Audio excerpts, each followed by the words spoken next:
done and by whom. The teacher asks the children questions as to how a cup of tea is made, or by whom food is cooked at home, or by whom the window pane was broken, and so on. Thereafter, conversation between the two students involving the usage of passive voice takes place. The teacher writes a few guiding questions on the blackboard to start the conversation. More and more students in pairs are made to participate. What is kept in the library? Books are kept in the library. By whom was the telephone call received? The telephone call was received by the receptionist. What is worn by the tribals?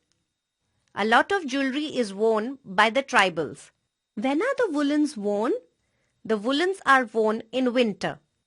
What is kept in this bag? A lot of money is kept in this bag. What were you gifted by your friend on your birthday? I was gifted a story book by my friend on my birthday. By whom are children looked after at home? Children are looked after at home by their parents. Pictures are shown and the conversation based on the pictures takes place. Questions asked are in past tense. The teacher demonstrates asking one or two questions and the students take over thereafter. What was done by your mother? Tea was made by my mother. By whom was the table laid? The table was laid by my sister.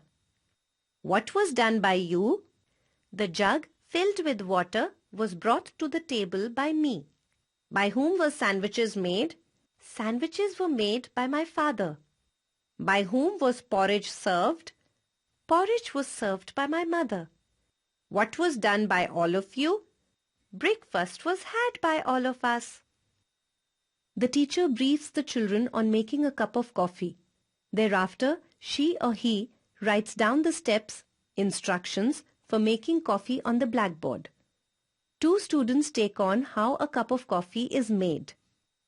I don't know how a cup of coffee is prepared. To make coffee, what is done first? Half a cup of water and another half of milk is poured into a pan. Now, what is done to the milk and water in the pan? The pan is placed on the gas stove to let the milk and water boil. Where is the coffee powder put? 1 teaspoon of instant coffee powder is put in an empty cup. Any sugar? The required quantity of sugar is added to it. What is done next? The boiling mixture of milk and water is poured into this cup containing sugar and coffee powder. And finally, the coffee is stirred and served hot. Are there any other way of making coffee? I'm sure there are. Sometimes it is made without milk. What is this coffee called? It is called black coffee. I don't know of any other ways of making coffee. The teacher asks the children about the process of making a telephone call on a landline. The steps involved are written on the blackboard. Two students are made to talk how a telephone call is made. To make a call, what is first done to the telephone instrument? The receiver is lifted and the dialing tone is heard. When the dialing tone is heard, what is done immediately? Immediately, the digits of the phone number are dialed clockwise or else the digits are pressed. What is heard from the other end? Most likely, the ringing tone, and the response from the other end is heard. What is done by the caller? The caller starts speaking. If the ringing tone is not heard, what may be heard? An engaged tone may be heard. In that case, what is done by the caller? The receiver is kept back and after a while the whole process of making a call is repeated.